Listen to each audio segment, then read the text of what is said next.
Assalamualaikum warahmatullahi wabarakatuh. Yang terhormat Bapak Idan Ramdhani, MA, selaku dosen pembimbing mata kuliah metode intervensi individu dan keluarga, dan teman-teman semua yang berbahagia. Selamat pagi dan salam sejahtera untuk kita semua. Di sini saya Imam Rofingi dengan NIM 20102050042 akan melaksanakan presentasi guna pemenuhan tugas ujian akhir semester mata kuliah metode intervensi individu dan keluarga. Di sini saya akan menjelaskan materi apa saja yang telah dipresentasikan oleh kelompok 1 hingga kelompok 9. Kelompok yang pertama yakni mengenai konsep pelayanan sosial. Konsep pelayanan sosial sendiri adalah kegiatan yang diberikan oleh lembaga kesejahteraan sosial kepada masyarakat sasaran. Pelayanan sosial ini juga memberikan banyak dampak positif bagi masyarakat sasaran tersebut, yakni dapat membantu mereka dalam mengembalikan keberfungsiannya. Konsep pelayanan sosial ini bertujuan untuk memberikan keberfungsian sosial atau well-being kepada masyarakat penyandang masalah kesejahteraan sosial, seperti mereka yang tidak mempunyai rumah, mengalami kemiskinan, pengangguran, dan lain sebagainya. Kemudian adanya kegiatan pelayanan sosial ini merupakan upaya agar masyarakat yang menyandang PMKS tersebut bisa keluar dari berbagai permasalahan yang mereka alami dan memperoleh kesejahteraan sosial dengan baik, sehingga bisa mewujudkan well-being atau kesejahteraan sosial. Kemudian untuk materi yang kedua yakni mengenai konsep praktik pekerjaan sosial dengan individu.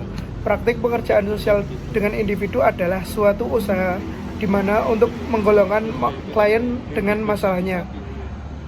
Terdapat berbagai bentuk-bentuk tertentu dalam kualitas penyesuaian kepribadian atau personality maladaptation.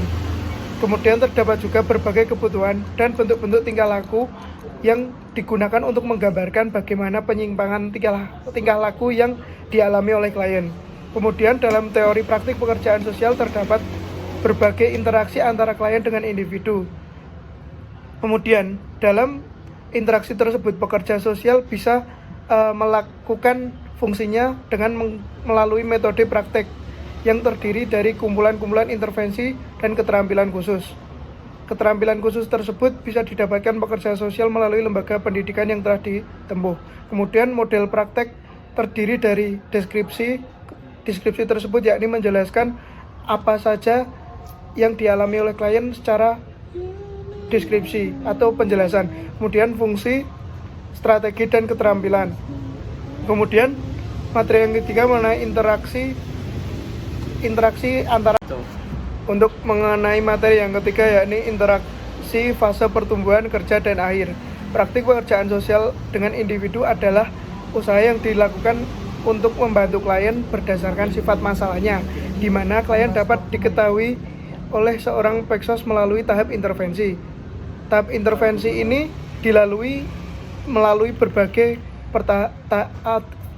tahap atau fase, di mana fase tersebut yakni terdapat fase pertumbuhan, pertengahan, maupun transisi atau fase akhir.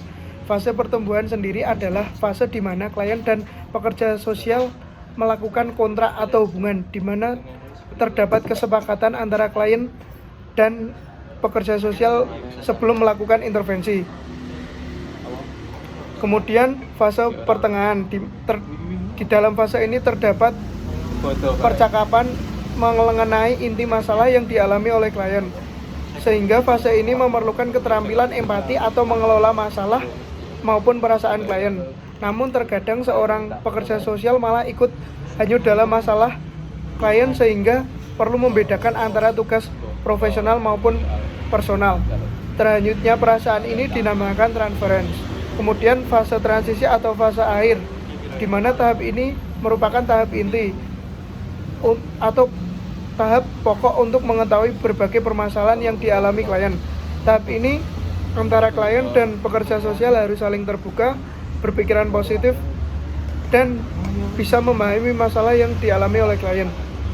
Dari tahap akhir ini nantinya diharapkan pekerja sosial mampu untuk mengetahui berbagai cara atau tahapan atau solusi terhadap permasalahan yang dimiliki oleh klien, sehingga bisa membantu klien menyelesaikan masalahnya untuk mencapai kesejahteraan sosial atau well-being. Kemudian materi yang keempat yakni mengenai permasalahan dan kebutuhan klien pada praktik pekerjaan sosial dengan individu.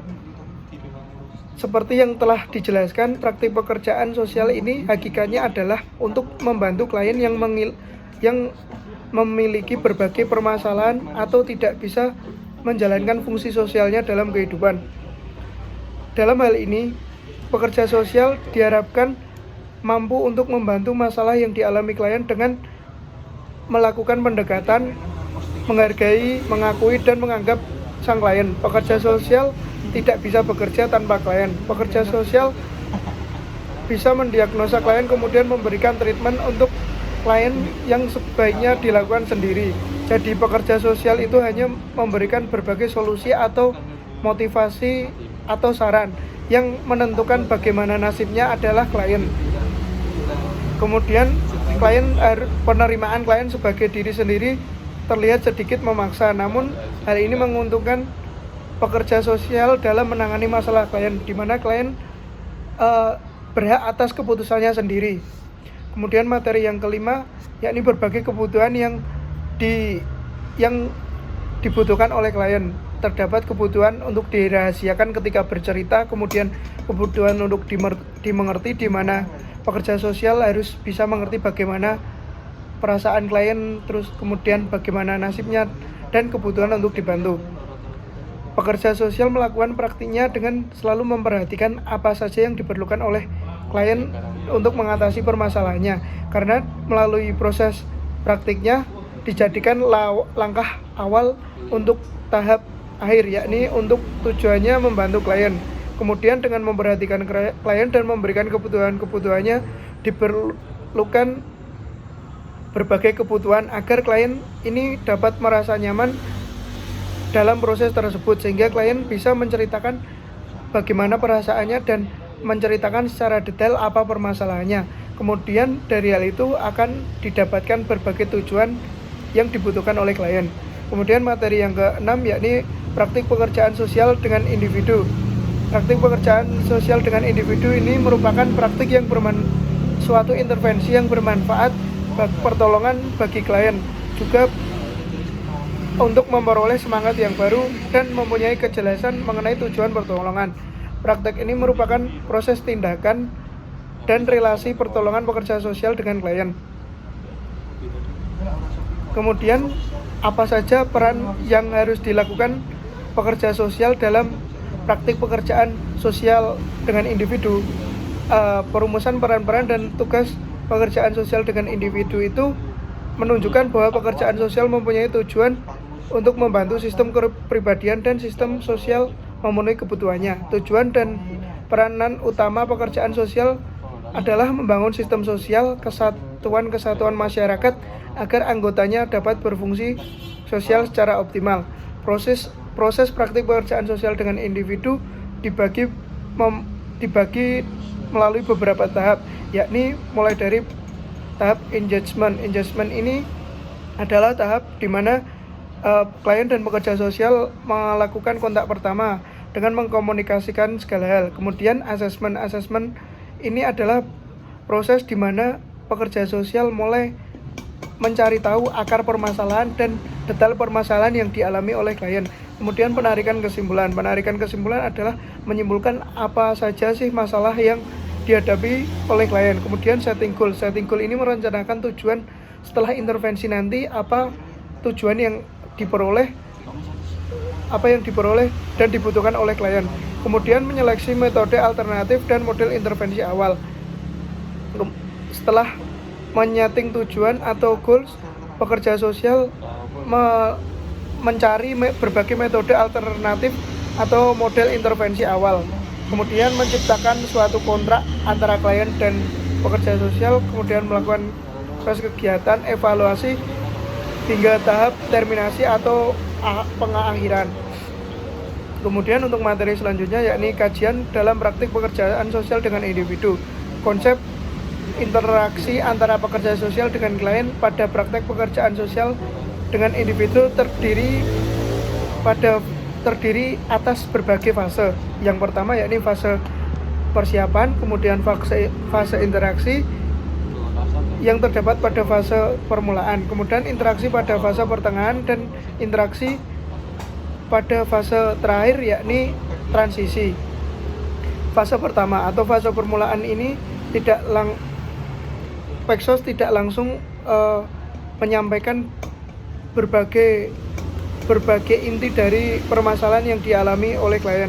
Fase pertama ini dimulai di mana Paxos mulai menggali informasi dari klien melalui percakapan, kemudian dijadikan landasan bagaimana intervensi nantinya akan dilakukan.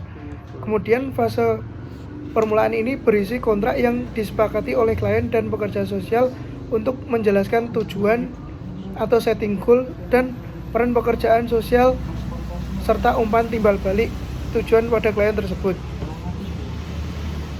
Kemudian untuk fase pertengahan ini dimulai di mana pekerja sosial mulai menggali inti permasalahan yang dialami oleh klien dan nantinya akan ditemukan berbagai metode intervensi yang tepat untuk membantu klien. Kemudian fase transisi atau terminasi atau akhir, di mana pekerja sosial mulai untuk mengakhiri intervensinya. Pekerja sosial menyimpulkan dari permasalahan dan memberikan solusi-solusi dan saran yang tepat ataupun terapi kepada klien.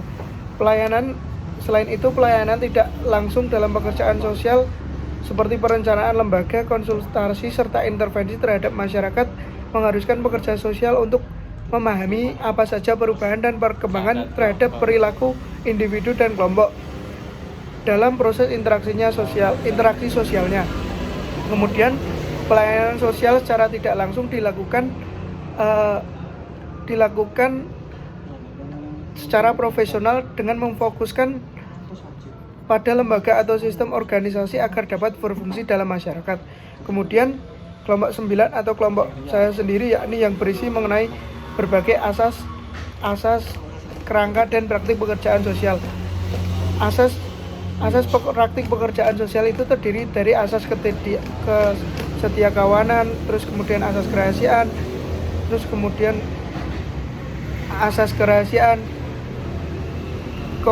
terus kemudian terdapat materi yakni kerangka dan praktik pekerjaan sosial, yang dimana berbagai komponen tersebut saling berindependensi dan berinteraksi untuk melakukan kegiatan secara bersama-sama guna mencapai tujuan pemecahan masalah.